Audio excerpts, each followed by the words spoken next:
Isang referee sa high school football ang nakaharap sa pinakamahirap na desisyon ng kanyang buhay, championship game. Ang team ng kanyang anak ay nangunguna ng 3 puntos. 5 segundo na lang. Nakita niya ang penalty. Holding. Gawa ng kanyang sariling anak. Kung tatawagin niya ang penalty, matatalo ang team ng kanyang anak. Mawawala ang scholarship opportunity. Mawawala ang pangarap.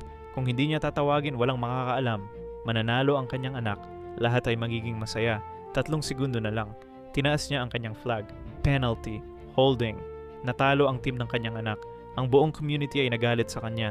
Mga kaibigan niya ay tumalikod. Sinabihan siyang traitor sa sariling pamilya.